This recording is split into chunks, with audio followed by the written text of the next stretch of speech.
El año 1913 había llegado a Guadalajara con el peso de una revolución que desgarraba el corazón de México. Las calles que antes resonaban con música de mariachi y risas de familias, ahora se llenaban de rumores de guerra, de hombres que partían al amanecer y nunca regresaban, de mujeres vestidas de negro que esperaban noticias que nunca llegaban. En una modesta casa de adobe en el barrio de Analco, Esperanza Delgado se encontraba frente al espejo de su habitación, observando el reflejo de una joven de 22 años, cuyos ojos cafés habían perdido parte de su brillo natural. Sus manos temblaban mientras trenzaba su largo cabello negro, sabiendo que esta podría ser la última vez que lo haría para él. «Esperanza, mija», llamó su madre desde la cocina.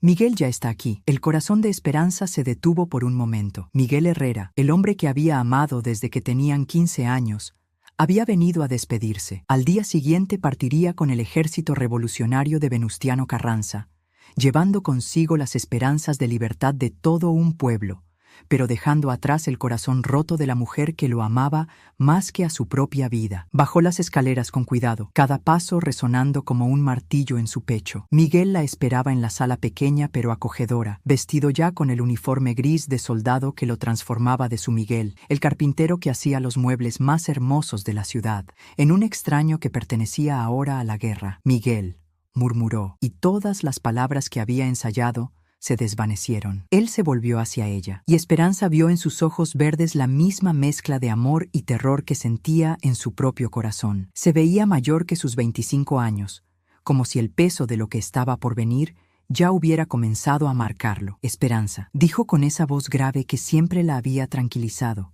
pero que ahora temblaba ligeramente. «Ven acá». Ella corrió hacia sus brazos, y él la abrazó tan fuerte que por un momento pudieron fingir que el mundo exterior no existía, que la revolución era solo una pesadilla de la cual despertarían juntos. «No quiero que te vayas», susurró contra su pecho.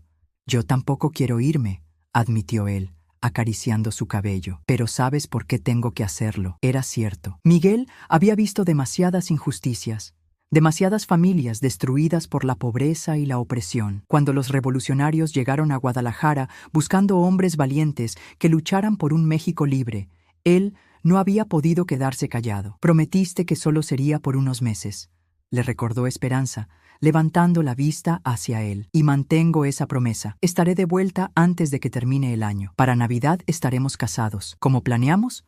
Esperanza quería creerle, necesitaba creerle, pero algo en su corazón le decía que esta guerra sería diferente, más larga, más cruel de lo que cualquiera de ellos imaginaba. «Miguel, tengo miedo».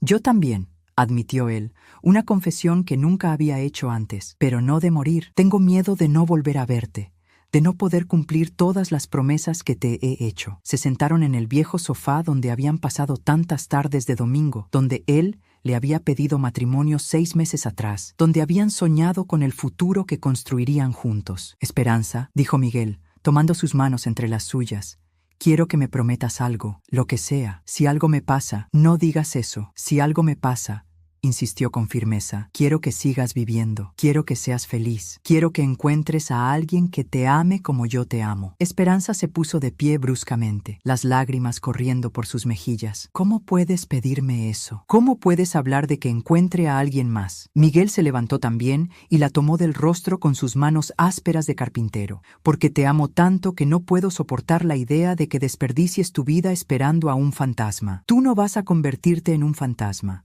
Vas a volver, me lo prometiste, y voy a cumplir esa promesa. Pero si el destino decide otra cosa, el destino no va a decidir nada», lo interrumpió Esperanza con una fuerza que la sorprendió a ella misma. «Tú vas a volver porque no puedes dejarme, porque me amas demasiado para morir en algún campo lejano». Miguel la besó entonces, un beso desesperado y lleno de todo el amor que sentía por ella, de todas las palabras que no sabía cómo decir, de todas las promesas que esperaba poder cumplir. «Te amo, Esperanza Delgado», murmuró contra sus labios.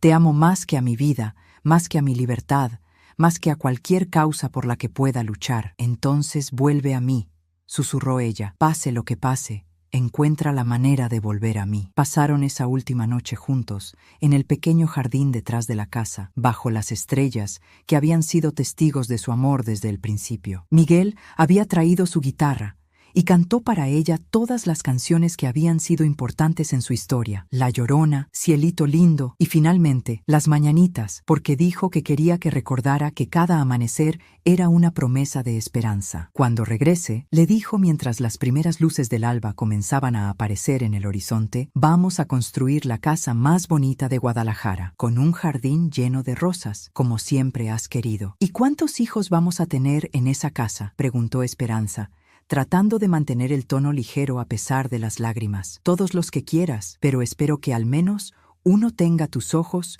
y tu sonrisa. Y si tiene tu terquedad, entonces Dios nos ayude a todos, rió Miguel.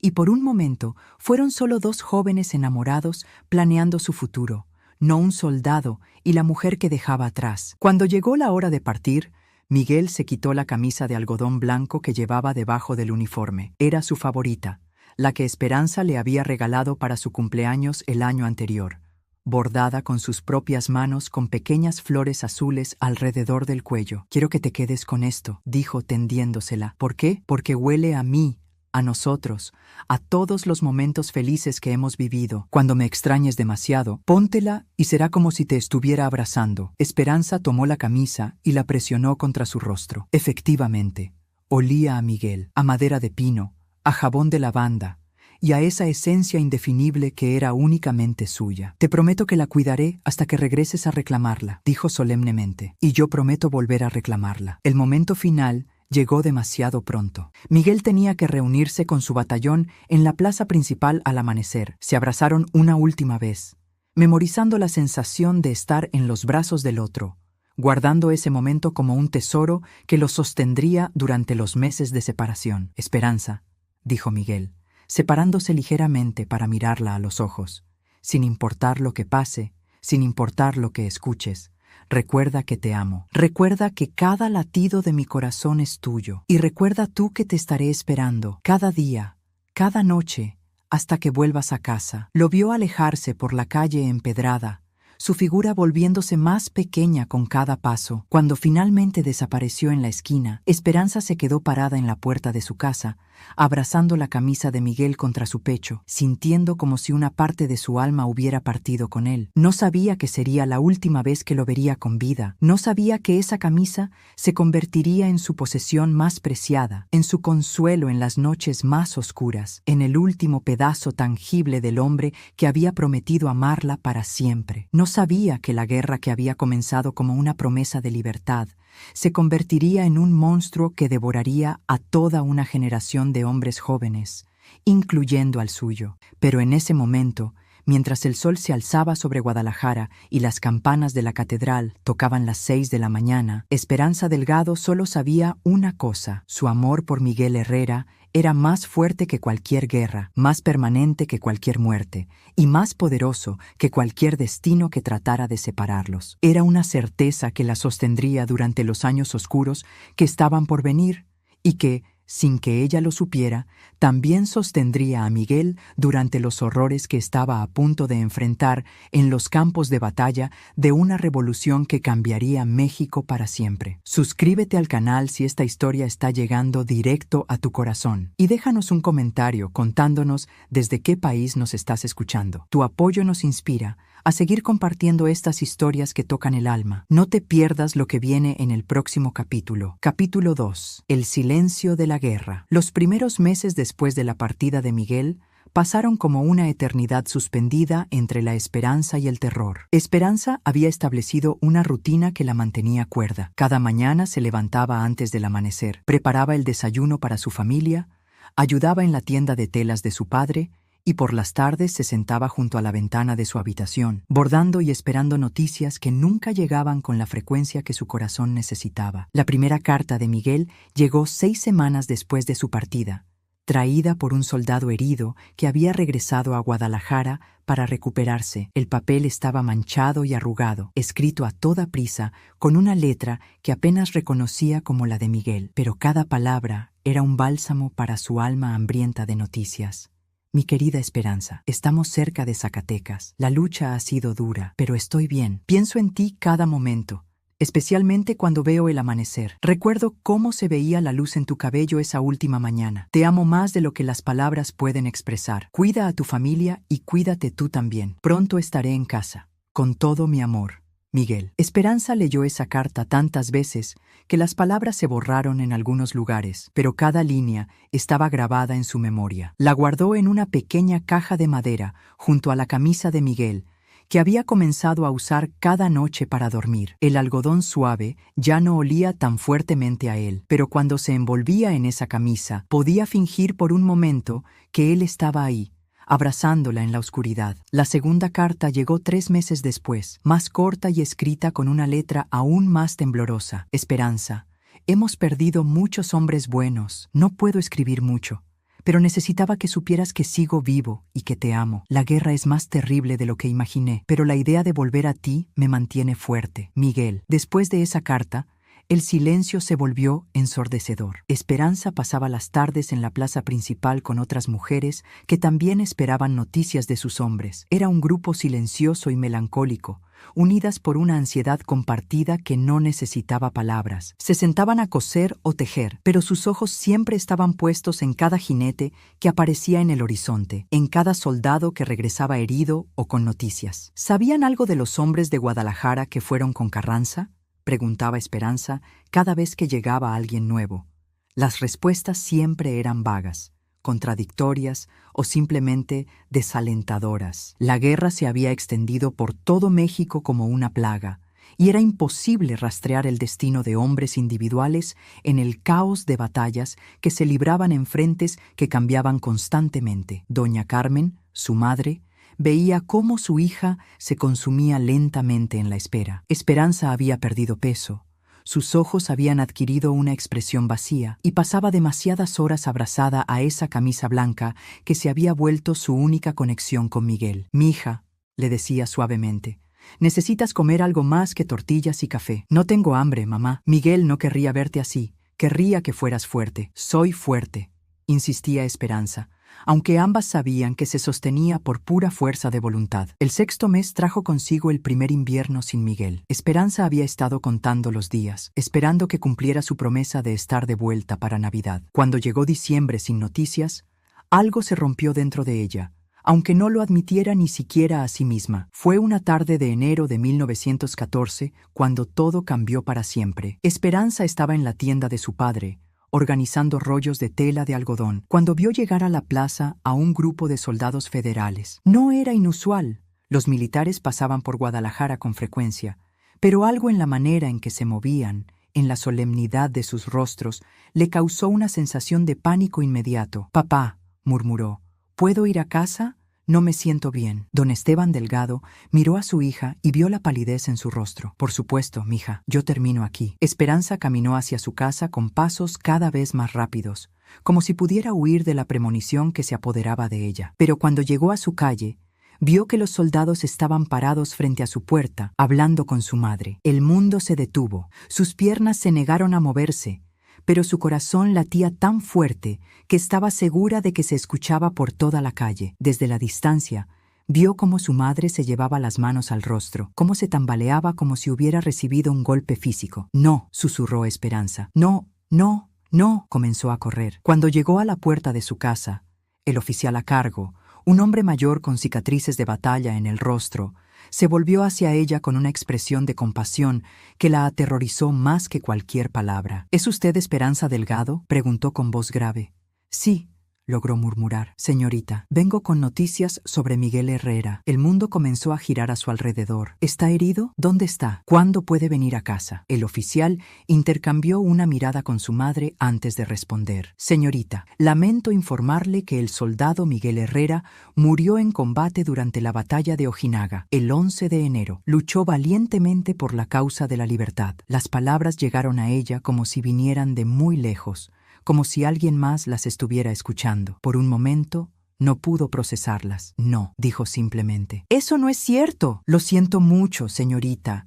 Miguel Herrera fue un soldado valiente que...» «No», gritó Esperanza, su voz quebrándose. «Él me prometió que volvería. Me lo prometió». Su madre trató de abrazarla, pero Esperanza se apartó, retrocediendo como si el contacto fuera doloroso. «¿Dónde está su cuerpo?», preguntó con una voz que no reconocía como suya. «Quiero verlo, quiero llevarlo a casa». El oficial miró al suelo. «Señorita, la batalla fue muy intensa. Muchos de nuestros caídos fueron enterrados en una fosa común en el campo de batalla. No fue posible recuperar». «¡No!». El grito de Esperanza fue tan primitivo, tan lleno de dolor, que incluso los soldados veteranos se estremecieron. «Él no está muerto. No puede estar muerto». Se volvió y corrió hacia la casa, subiendo las escaleras hacia su habitación, mientras los gritos se convertían en sollozos que parecían desgarrar su garganta. Cerró la puerta tras ella y se arrojó sobre la cama, abrazando la camisa de Miguel contra su pecho como si fuera lo último que le quedaba de él, porque, de hecho, lo era. Durante las siguientes horas, los vecinos vinieron a ofrecer sus condolencias. Trajeron comida que nadie tocó, flores que nadie vio realmente, y palabras de consuelo que sonaban huecas en el silencio terrible que había caído sobre la casa Delgado. «Era un buen hombre», decían. «Murió por una causa noble. Está en un lugar mejor ahora. El tiempo curará el dolor». Pero Esperanza no escuchaba nada. Estaba perdida en un mundo de incredulidad y negación, aferrada a la camisa de Miguel, como si fuera una cuerda que la conectara con la realidad. Esa noche, cuando la casa finalmente se quedó en silencio, doña Carmen subió a la habitación de su hija. La encontró acostada en posición fetal, todavía abrazando la camisa, con los ojos abiertos, pero vacíos. «Mija», murmuró suavemente, sentándose en el borde de la cama. «No está muerto, mamá», dijo Esperanza con una voz plana, sin emoción. «Ese oficial se equivocó. Miguel va a volver. Me lo prometió». Doña Carmen sintió su corazón romperse por su hija. «Esperanza, él va a volver», repitió con la misma voz vacía. «Y cuando lo haga, quiero estar aquí esperándolo, con su camisa limpia y lista para él». Durante los días que siguieron,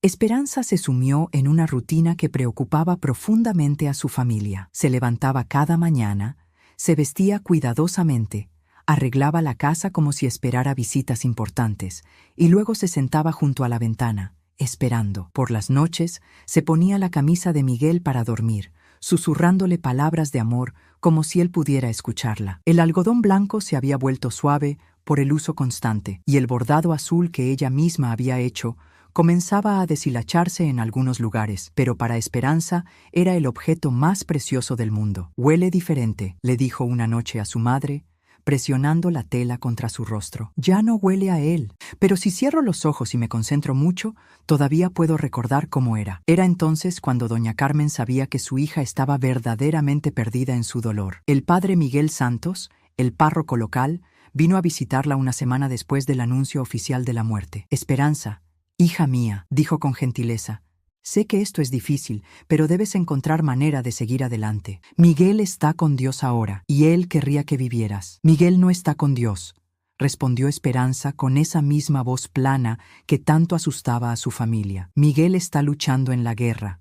Va a volver a casa cuando termine». «Esperanza, usted no lo conoce como yo. Él no rompería una promesa, especialmente no la promesa de volver a mí». El padre Santos intercambió una mirada preocupada con doña Carmen. Había visto esta clase de negación antes en tiempos de guerra, pero nunca tan completa, tan absoluta. Los meses pasaron como una neblina gris. La primavera llegó y se fue, luego el verano, luego otro otoño. Esperanza seguía esperando.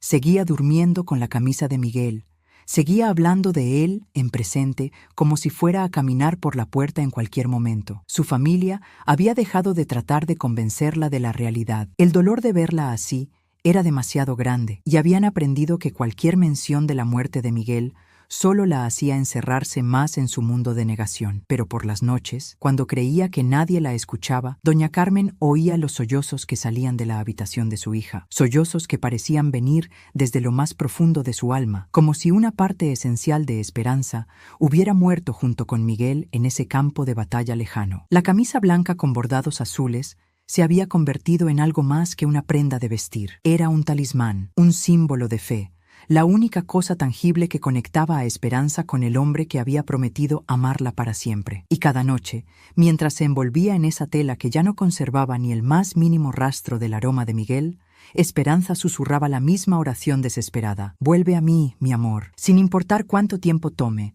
sin importar qué tan lejos estés, encuentra la manera de volver a mí». Lo que no sabía era que en algún lugar muy lejano, en un hospital improvisado en el norte de México, un hombre con amnesia total había comenzado a recordar fragmentos de una voz de mujer que lo llamaba por su nombre, de un jardín lleno de rosas y de una promesa que había hecho pero que no podía recordar completamente. Un hombre que había sido dado por muerto, pero que estaba comenzando el largo camino de regreso a casa, guiado por un amor que ni siquiera la pérdida total de la memoria podía borrar completamente. Capítulo 3. Los años de espera. 3 años habían pasado desde que los soldados llegaron a la puerta de los Delgado con la noticia que cambió todo para siempre. Era 1917 y México seguía sangrando por las heridas de una revolución que parecía no tener fin. Pancho Villa continuaba sus correrías por el norte.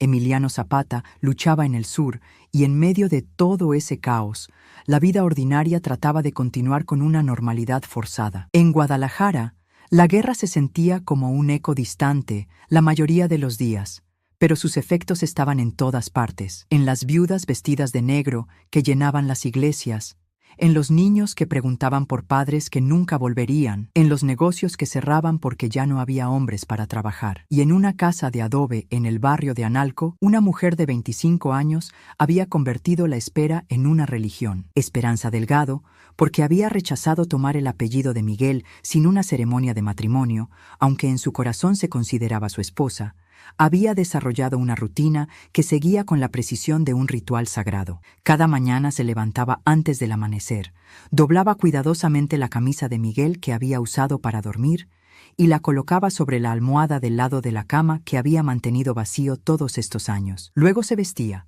siempre de azul, el color favorito de Miguel, y bajaba a preparar el desayuno para su familia. Durante el día ayudaba en la tienda de su padre, pero sus ojos siempre estaban puestos en la ventana, observando cada figura masculina que pasaba por la calle, esperando reconocer esa caminata familiar, esos hombros anchos, esa manera particular de inclinarse ligeramente hacia la izquierda que tenía Miguel. Por las tardes, regresaba a su habitación y se dedicaba a cuidar meticulosamente la camisa. La lavaba a mano cada semana con jabón de lavanda, el mismo que Miguel había usado. La planchaba con un cuidado casi reverencial y reparaba cada pequeño desgaste en el bordado azul con hilo del mismo color que había guardado en su costurero. Es como si fuera una reliquia. Había comentado una vez su hermana menor, Rosa, quien ahora tenía 18 años y había comenzado a recibir pretendientes. No es una reliquia, había respondido Esperanza con firmeza. Es la camisa de Miguel, y cuando él regrese, va a querer encontrarla exactamente como la dejó. La familia Delgado había aprendido a no discutir con ella sobre este tema. Al principio, habían tratado de razonar con su dolor, de convencerla suavemente de que Miguel no iba a volver, de que necesitaba empezar a construir una nueva vida. Pero cada intento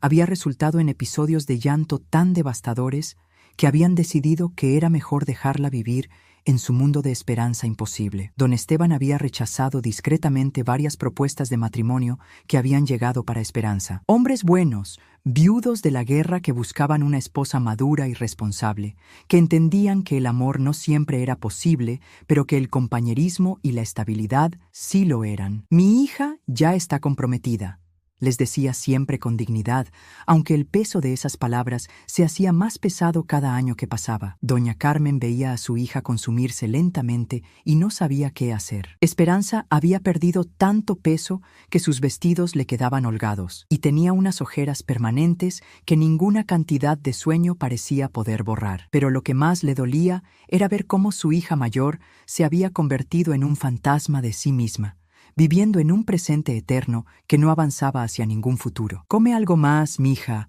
le decía cada noche durante la cena. «No tengo hambre, mamá. Estoy esperando a que Miguel llegue para cenar. Él siempre tiene mucha hambre cuando vuelve del trabajo». Hablaba de él siempre en presente, como si fuera a llegar en cualquier momento, como si los últimos 3 años hubieran sido solo una ausencia temporal, un viaje de trabajo que se había extendido más de lo planeado. Las noches eran lo más difícil de observar para la familia. Cada noche, Esperanza se ponía la camisa de Miguel para dormir, y se acostaba del lado izquierdo de la cama, dejando el derecho libre para él. A veces la familia la escuchaba hablar sola en su habitación, manteniendo conversaciones completas con alguien que no estaba ahí. «¿Cómo estuvo tu día en el campo de batalla, mi amor?», la había escuchado decir doña Carmen una noche. «¿Extrañaste nuestra casa?». «Yo te extrañé mucho, pero sabía que ibas a volver porque me lo prometiste». Una pausa. «Sí, guardé tu camisa. Está aquí conmigo, como siempre. ¿Ves? Todavía huele a lavanda, como te gusta». Otra pausa. «¿Qué? ¿Que si he estado comiendo bien?». «Sí, claro que sí. No te preocupes por mí. Solo me estaba esperando para cenar contigo». Y luego, invariablemente, se oían los sollozos, suaves al principio, luego más intensos, como si la realidad tratara de filtrarse a través de las defensas que había construido alrededor de su corazón. El padre Miguel Santos había dejado de visitarla después del segundo año, no porque hubiera perdido la esperanza en ella, sino porque se había dado cuenta de que su presencia solo la agitaba más. Esperanza había desarrollado una manera de relacionarse con Dios que no incluía la aceptación de la muerte de Miguel. «Dios no se llevó a Miguel», le había dicho la última vez que el padre la visitó. «Dios sabe que Miguel me prometió volver, y Dios no permite que se rompan las promesas hechas por amor verdadero». Era una lógica que no admitía argumentos teológicos, una fe que se había construido alrededor de una sola premisa: el amor verdadero era más fuerte que la muerte. Por lo tanto, Miguel no podía estar muerto. Durante el tercer año,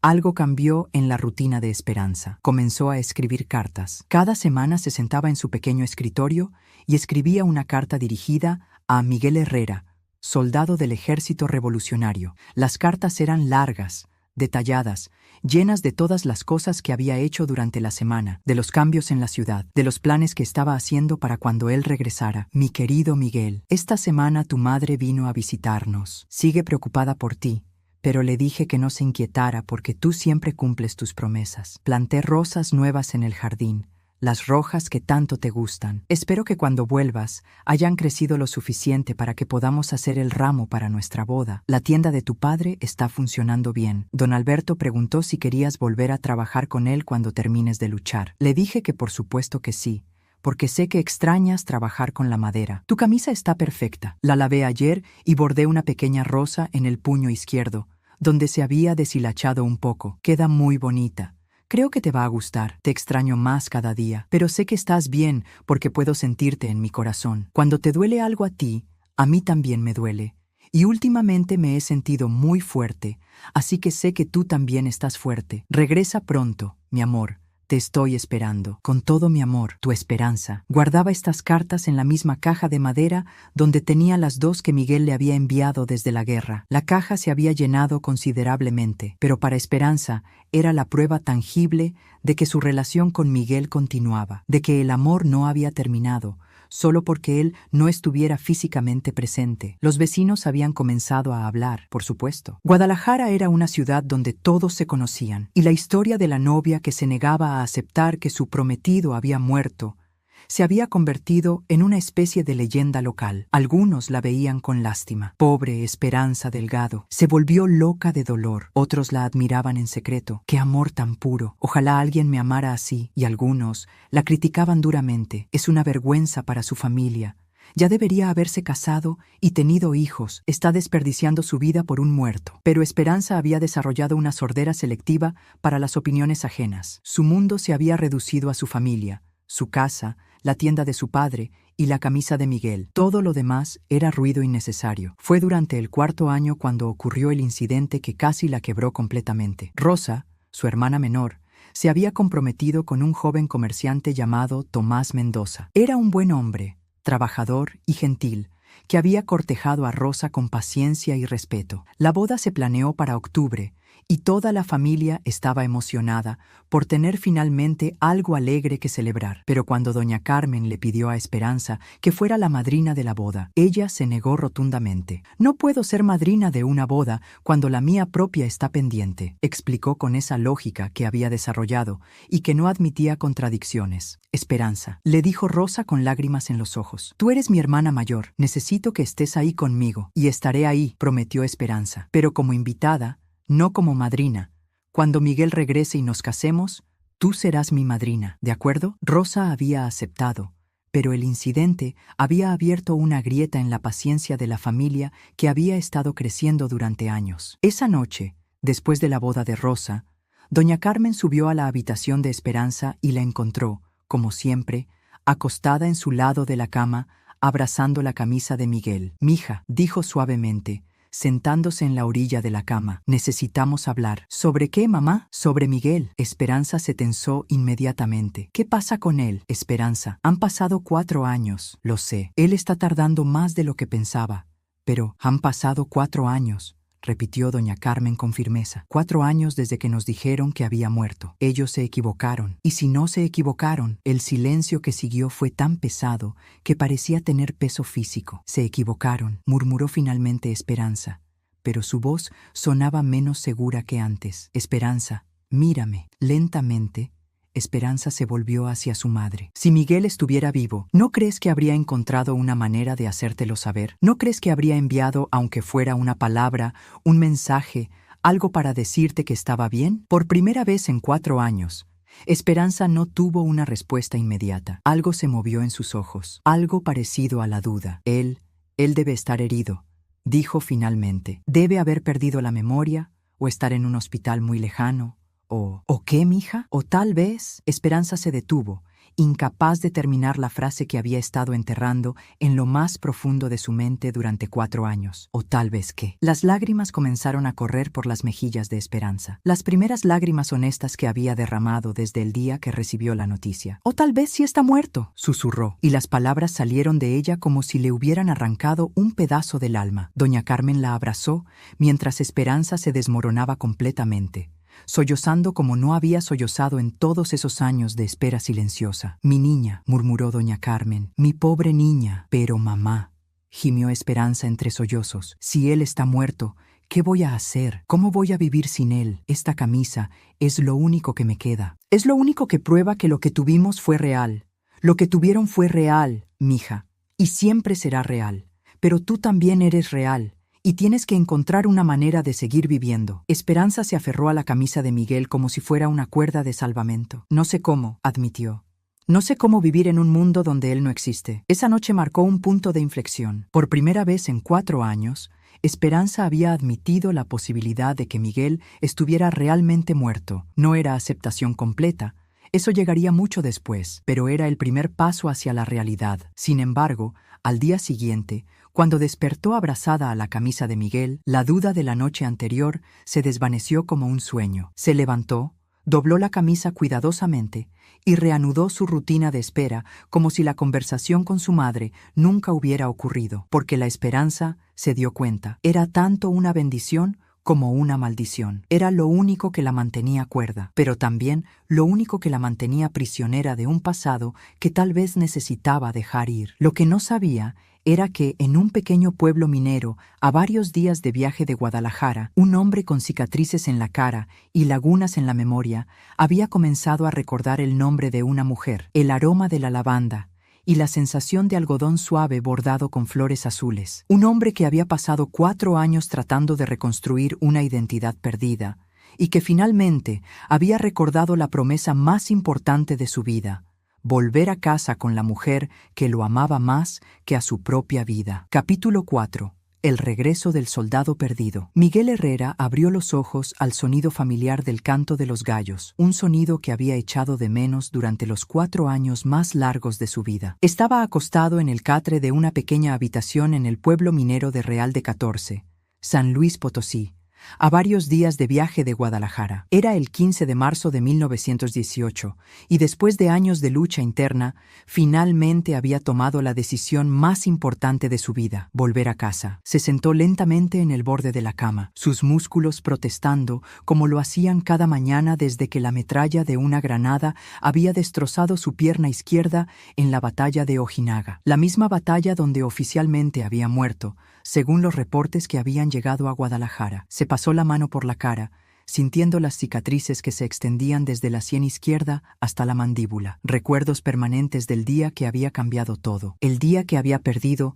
no solo casi la vida, sino también la memoria, su identidad. Y durante mucho tiempo, la esperanza de volver a ver a la mujer que lo había mantenido vivo cuando todos los médicos dijeron que debería haber muerto. 4 años atrás, Miguel había despertado en un hospital de campaña sin recordar su propio nombre. Los médicos dijeron que era un milagro que hubiera sobrevivido a sus heridas, pero el daño en su cabeza había borrado gran parte de su pasado. Durante meses, había sido solo el soldado sin nombre para las enfermeras que lo cuidaron durante su larga recuperación. Los primeros recuerdos habían llegado en fragmentos: el sonido de una risa femenina, el aroma de la lavanda, la sensación de manos suaves bordando algo con hilo azul. Pero no eran suficientes para reconstruir una identidad completa. Había pasado un año completo en ese hospital, luchando no solo por recuperar el uso de su pierna, sino también por encontrar los pedazos perdidos de su vida. Cuando finalmente fue dado de alta, sin familia conocida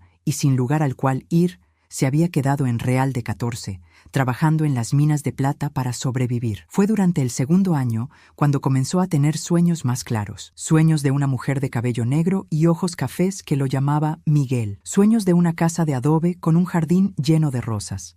Sueños de una promesa hecha bajo las estrellas: voy a volver a ti. El tercer año trajo consigo más recuerdos. Su nombre completo, Miguel Herrera; su oficio, carpintero; su ciudad natal, Guadalajara; y gradualmente, como piezas de un rompecabezas que se iban juntando, el rostro y el nombre de la mujer que había sido el centro de su mundo, Esperanza Delgado. Pero con los recuerdos llegó también el miedo. ¿Cuánto tiempo había pasado? ¿Lo estarían esperando? ¿O habrían aceptado su muerte y seguido adelante? ¿Y si Esperanza se había casado con otro hombre? ¿Y si ya no lo amaba? ¿Y si las cicatrices que ahora marcaban su rostro lo hacían irreconocible? Durante meses había luchado con estas dudas, trabajando en las minas durante el día y pasando las noches escribiendo cartas que nunca enviaba, todas dirigidas a una mujer que tal vez ya no lo recordaba. Pero una noche, mientras observaba las estrellas desde la entrada de la mina, había recordado sus últimas palabras a Esperanza: sin importar lo que pase, sin importar lo que escuches,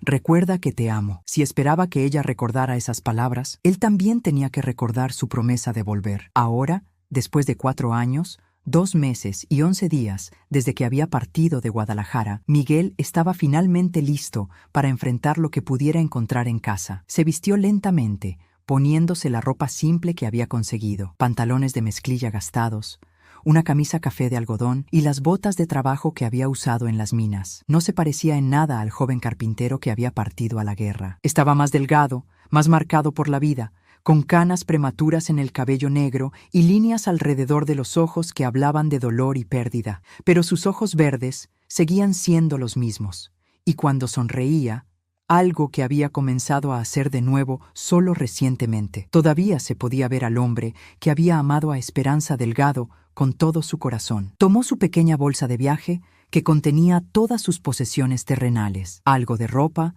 sus ahorros de 4 años de trabajo en las minas y una pequeña cruz de madera que había tallado durante su recuperación. Era lo único que había podido crear con sus manos desde que las heridas de guerra habían dañado la movilidad de su mano derecha. El viaje a Guadalajara llevó 3 días en carretas, trenes y largas caminatas. Con cada kilómetro que se acercaba a casa, Miguel sentía crecer tanto la expectación como el terror. ¿Qué encontraría? ¿Cómo reaccionaría la familia de Esperanza al verlo? ¿Y si ella había decidido que él era solo un recuerdo del pasado? Cuando finalmente llegó a las afueras de Guadalajara, se detuvo en una pequeña fonda para asearse y tratar de verse lo más presentable posible. Se miró en el pequeño espejo agrietado del baño y vio a un extraño, un hombre de 30 años que parecía tener 40, marcado por la guerra y los años de trabajo duro. Esperanza, murmuró a su reflejo, espero que puedas ver al hombre que fui debajo de todo esto. Llegó al barrio de Analco al atardecer, cuando las calles se llenaban de familias, regresando a casa después del trabajo. Todo parecía igual pero diferente, como si estuviera viendo su pasado a través de un cristal empañado. La panadería de Don Carlos seguía en la esquina, pero ahora tenía un letrero nuevo. La tienda de herrería había cerrado, reemplazada por un pequeño mercado. Su propio corazón latía tan fuerte que estaba seguro de que se escuchaba por toda la calle cuando finalmente se detuvo frente a la casa de los Delgado. Era exactamente como la recordaba, una casa de adobe de 2 plantas con una puerta de madera azul y ventanas con marcos blancos. En el jardín delantero, Las rosas que Esperanza tanto amaba seguían floreciendo, aunque ahora había variedades que no recordaba haber visto antes. Había luz en las ventanas, lo que significaba que la familia estaba en casa. Por un momento, Miguel se quedó parado en la calle, paralizado por el miedo. ¿Y si todo había sido un error? ¿Y si no era bienvenido? ¿Y si...? Pero entonces recordó la promesa que había hecho, y supo que no podía retroceder ahora. Caminó lentamente hacia la puerta, cada paso resonando como un tambor en sus oídos. Levantó la mano para tocar, la dejó caer, la levantó de nuevo. Finalmente, reunió el valor y golpeó suavemente 3 veces. Escuchó pasos del otro lado, y su corazón se detuvo completamente cuando la puerta se abrió. Era doña Carmen, pero había envejecido considerablemente en los 4 años que habían pasado. Su cabello era ahora completamente gris, y había líneas profundas alrededor de sus ojos que hablaban de preocupación y tristeza. Cuando lo vio, su rostro palideció como si hubiera visto un fantasma. «Dios santo», murmuró, llevándose una mano al pecho. «Miguel Herrera?» «Buenas tardes, doña Carmen», dijo Miguel, su voz ronca por la emoción. Lamento haber tardado tanto en volver a casa». Doña Carmen se tambaleó ligeramente y Miguel se adelantó para sostenerla. «No puede ser», murmuró ella. «Te dimos por muerto. Los soldados vinieron, dijeron que habías muerto en Ojinaga». «Casi morí», admitió Miguel, «pero no pude. Tenía una promesa que cumplir». Por un momento, se quedaron ahí parados en el umbral, el pasado y el presente chocando en ese espacio pequeño entre la calle y la casa. «Carmen». «¿Quién es?», gritó la voz de don Esteban desde adentro. Doña Carmen no podía hablar, solo señalaba hacia Miguel con una mano temblorosa. Don Esteban apareció detrás de su esposa, y cuando vio a Miguel, su expresión pasó del desconcierto al shock total. «Miguel», dijo finalmente, con voz quebrada. «Hijo mío, ¿realmente eres tú?» «Soy yo, don Esteban. He vuelto a casa». El hombre mayor se acercó lentamente, como si Miguel fuera una aparición que podría desvanecerse si se movía demasiado rápido. Levantó una mano temblorosa y tocó el rostro cicatrizado de Miguel. «Estás vivo», murmuró, y luego más fuerte. «Estás vivo». «¿Dónde está Esperanza?», preguntó Miguel, las palabras saliendo en un susurro desesperado. Doña Carmen y don Esteban intercambiaron una mirada que Miguel no pudo interpretar. Había algo en sus expresiones, algo que lo llenó de terror. «¿Qué pasa?», preguntó, su voz subiendo de tono. «¿Dónde está? ¿Está bien?» «Está bien», se apresuró a decir doña Carmen. «Está aquí». «Pero Miguel, han pasado 4 años. 4 años en los que ella ha estado... ¿Esperándome?», terminó Miguel con esperanza. «Sí», murmuró don Esteban, «esperándote». Había algo en la manera en que lo dijo que confundió a Miguel, pero antes de que pudiera preguntar más, escuchó una voz desde arriba, desde la habitación que recordaba como la de Esperanza. «Mamá, ¿quién está en la puerta?». El corazón de Miguel se detuvo. Era su voz, más madura, tal vez un poco más triste de lo que recordaba, pero era definitivamente la voz de Esperanza. «¡Esperanza!», gritó don Esteban hacia arriba, su voz temblando con emoción. «Baja, por favor. Hay alguien aquí que quiere verte. ¿A esta hora? ¿Quién es?». Miguel no pudo esperar más. Pasó por el lado de los padres de Esperanza y entró a la casa, dirigiéndose directamente hacia las escaleras. Cada paso era una eternidad. Cada latido de su corazón resonaba como un trueno en sus oídos. Llegó al pie de las escaleras justo cuando Esperanza comenzaba a bajar. Se detuvo en el 3er escalón cuando lo vio. El silencio que siguió fue absoluto. Miguel pudo escuchar el tic-tac del reloj de pared en la sala, el sonido de su propia respiración, el latido desesperado de su corazón. Esperanza se quedó completamente inmóvil, una mano en el barandal, la otra presionada contra su pecho. Su rostro había perdido todo color, y sus ojos, esos ojos cafés que había soñado durante 4 años, se llenaron de una mezcla de incredulidad, terror y algo que podría haber sido esperanza. «No», murmuró, tan suavemente que apenas la escuchó. «No puede ser real». «Esperanza», dijo Miguel, su voz quebrándose en su nombre. Ella se sentó bruscamente en el escalón, como si sus piernas hubieran dejado de funcionar. «Estás muerto», susurró. «Te dieron por muerto». «Los soldados vinieron», dijeron. «Los soldados se equivocaron», dijo Miguel, subiendo lentamente un escalón. «No morí, Esperanza. No pude morir.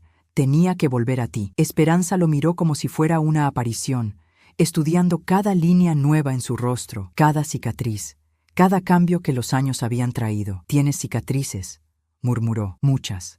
Estás más delgado. La guerra y el trabajo duro hacen eso. Tu cabello tiene canas. 4 años de extrañarte harán eso a un hombre. Y entonces, algo cambió en sus ojos. La incredulidad comenzó a dar paso a algo más, algo que Miguel reconoció como la primera chispa de esperanza real. ¿De verdad eres tú?, preguntó, su voz ahora apenas un susurro. Miguel subió otro escalón, acercándose lentamente como si ella fuera un animal asustado, que podría huir en cualquier momento. «Soy yo, mi amor», dijo con ternura. «Soy tú, Miguel, y he vuelto a casa para cumplir mi promesa». Esperanza comenzó a llorar entonces, lágrimas que corrían por sus mejillas como ríos liberados después de una sequía de 4 años. Pero llevas tanto tiempo fuera, sollozó. Tanto tiempo que pensé que te había perdido para siempre.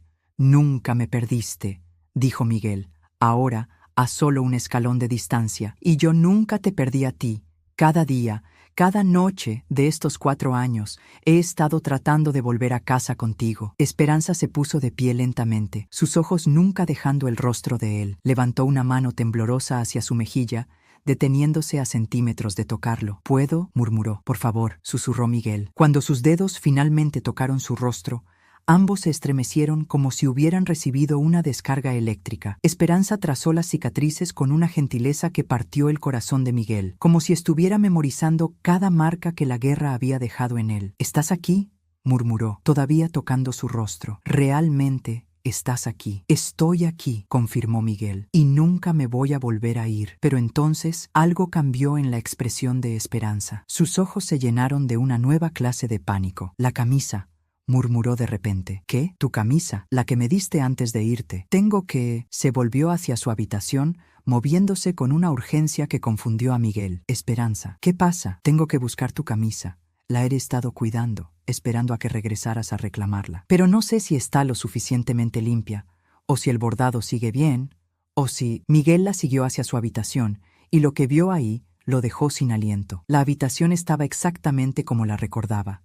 Pero había algo diferente. La cama estaba hecha de una manera específica, con un lado claramente usado y el otro perfectamente intacto, como si hubiera estado esperando a alguien durante años. Y sobre la almohada del lado intacto, doblada con un cuidado reverencial, estaba su camisa blanca con bordados azules. Era entonces cuando Miguel se dio cuenta de la verdad completa. Esperanza no solo lo había estado esperando, había estado viviendo como si él fuera a regresar en cualquier momento durante 4 años completos. El peso de esa comprensión lo golpeó como un puño en el estómago. Esta mujer había puesto su vida en pausa, había rechazado seguir adelante, había mantenido la fe en su regreso cuando todo el mundo le había dicho que era imposible. Y ahora él estaba ahí, parado en la habitación donde ella había dormido cada noche, abrazando su camisa, donde había esperado cada día durante 4 años, donde había mantenido viva la llama de un amor que había desafiado la lógica,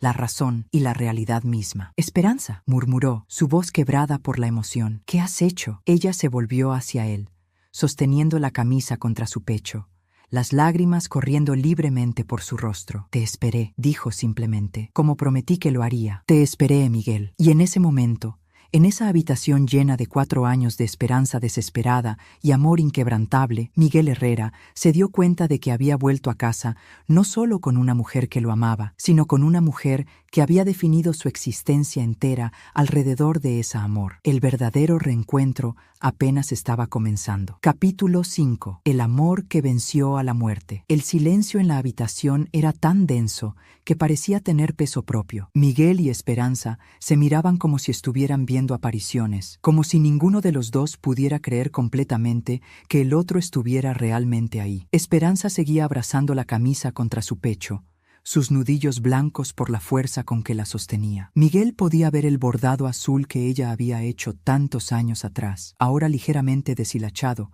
pero cuidadosamente reparado en varios lugares. «La has cuidado», murmuró él, acercándose lentamente. «Era lo único que tenía de ti», respondió Esperanza, su voz apenas un susurro. «Era la prueba de que habías existido, de que lo nuestro había sido real». Miguel extendió su mano hacia la camisa, pero se detuvo antes de tocarla. «¿Puedo?». Esperanza asintió, entregándosela como si fuera el objeto más precioso del mundo. Y para ella, Lo era. Cuando Miguel tomó la camisa entre sus manos, algo se rompió dentro de él. La tela estaba suave por el uso constante, y podía oler ligeramente a lavanda, el mismo aroma que recordaba de su juventud. Pero más que eso, podía sentir el amor y el cuidado que habían sido puestos en cada lavado, cada planchado, cada reparación minuciosa. «La has estado usando», dijo. Y no era una pregunta. «Cada noche», admitió Esperanza, sonrojándose ligeramente. Era la única manera de sentir que estabas cerca. La gente pensaba que me había vuelto loca, pero yo sabía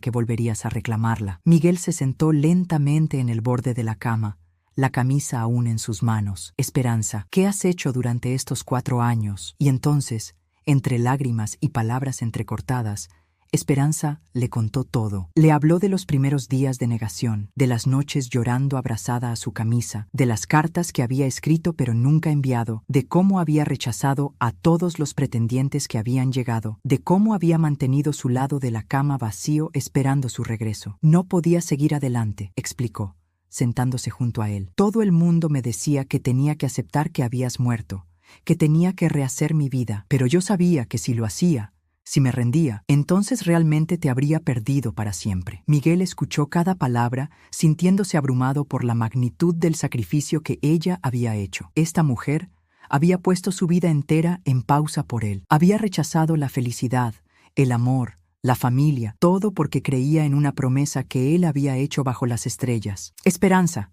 dijo finalmente, tomando sus manos entre las suyas, «necesito contarte dónde he estado». Y entonces fue el turno de Miguel de contar su historia. Le habló del día de la batalla, de cómo la explosión lo había dejado por muerto entre los cuerpos de sus compañeros, de los meses en el hospital sin recordar quién era, de los años trabajando en las minas mientras luchaba por recuperar su memoria. «Durante tanto tiempo no pude recordar tu nombre», le confesó. «Sabía que había alguien esperándome, podía ver tu rostro en mis sueños, pero no sabía cómo encontrarte. Y cuando finalmente recordé, tuve tanto miedo». «¿Miedo de qué?» «Miedo de que hubiera pasado demasiado tiempo. Miedo de que ya no me amaras.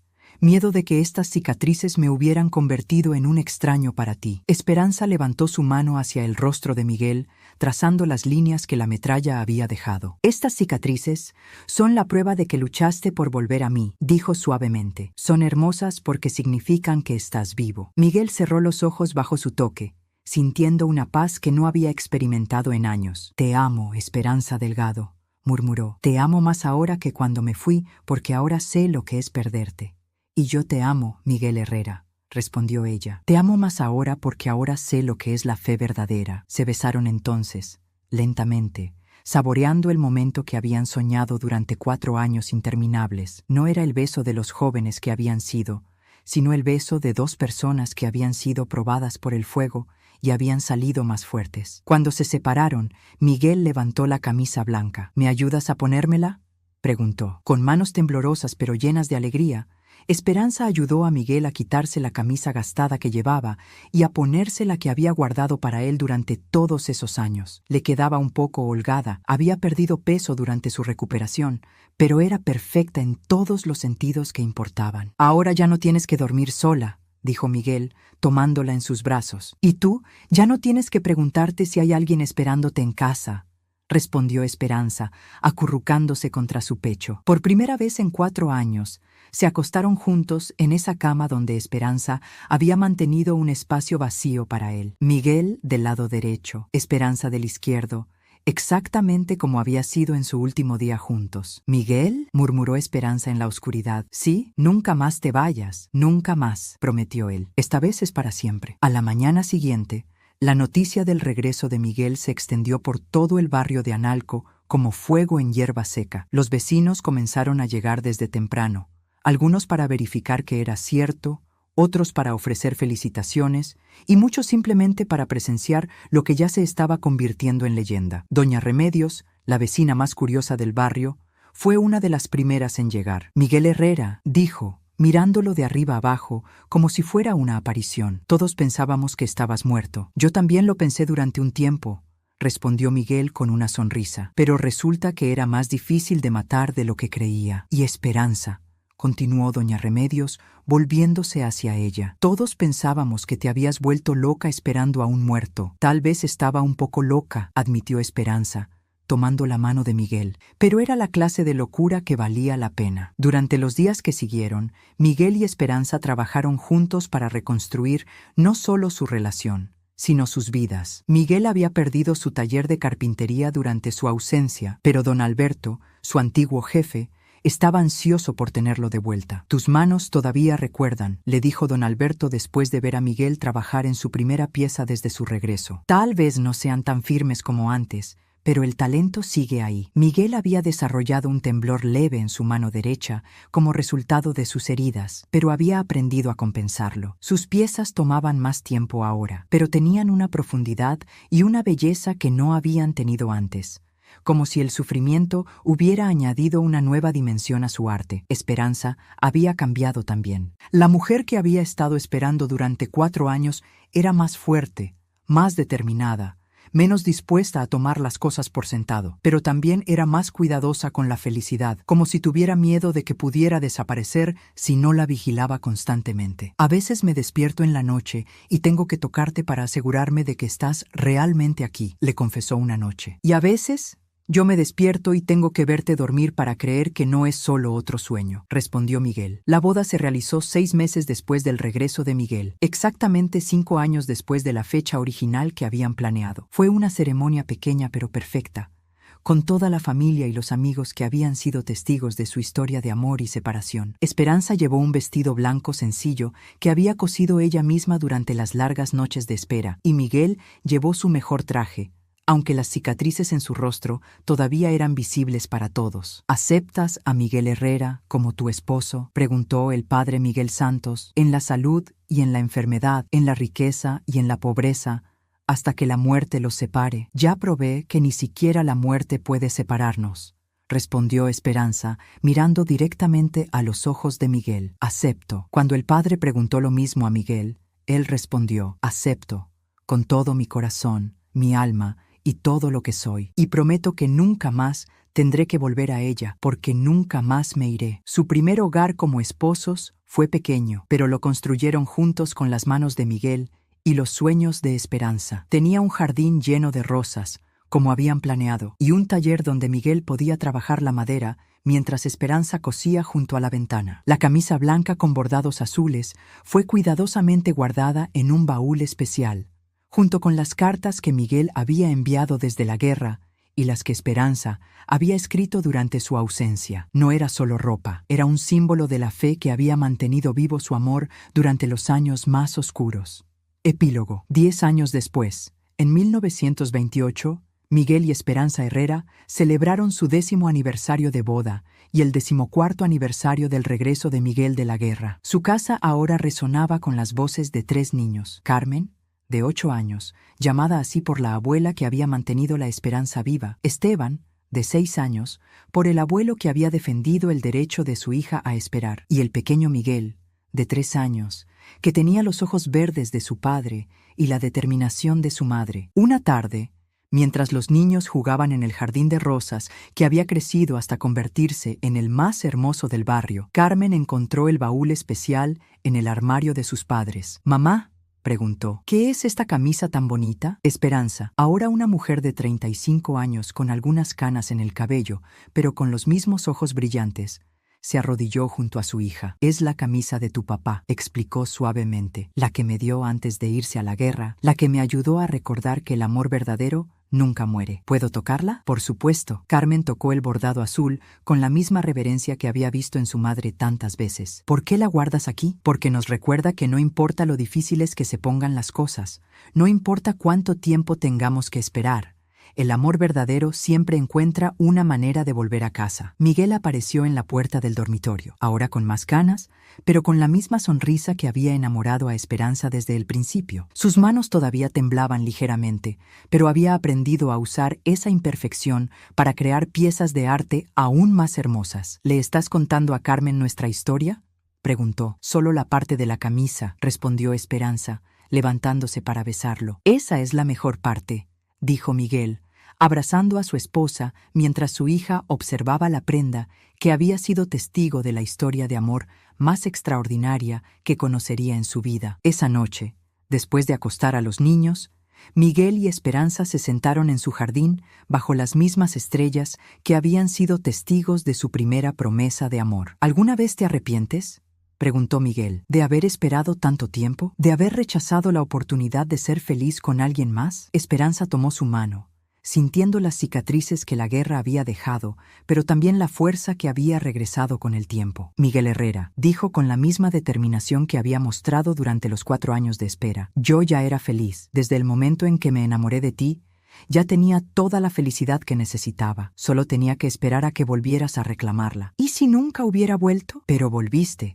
Exactamente como prometiste. Pero, ¿y si no hubiera vuelto? Esperanza sonrió, la misma sonrisa que había enamorado a Miguel desde que tenían 15 años. Entonces, habría seguido esperando, porque algunas promesas son más fuertes que la vida misma. Se besaron bajo las estrellas, dos personas que habían aprendido que el amor verdadero no es solo un sentimiento, sino una decisión que se toma cada día, una fe que se mantiene incluso cuando todo parece perdido y una promesa que se cumple sin importar cuánto tiempo tome. La camisa blanca con bordados azules siguió guardada en su baúl especial, pero ya no era un símbolo de espera desesperada. Ahora era un recordatorio de que los milagros existen, de que la fe puede mover montañas y de que el amor verdadero realmente puede vencer incluso a la muerte. Y en las noches silenciosas, cuando el viento movía las cortinas de su ventana, Miguel y Esperanza sabían que habían vivido una historia que sería contada durante generaciones, la historia de un soldado que había vuelto de entre los muertos para cumplir una promesa y de una mujer que había tenido la fe suficiente para esperarlo. Porque al final, esa es la verdad sobre el amor verdadero. No se trata de nunca separarse, sino de encontrar siempre el camino de regreso el uno al otro, sin importar qué tan largo o difícil sea ese camino. Y Miguel Herrera había encontrado su camino de regreso a la habitación donde Esperanza Delgado había dormido cada noche con su camisa, donde había mantenido viva la llama de un amor que había demostrado ser más fuerte que la guerra, más duradero que el tiempo y más poderoso que la muerte misma. Fin.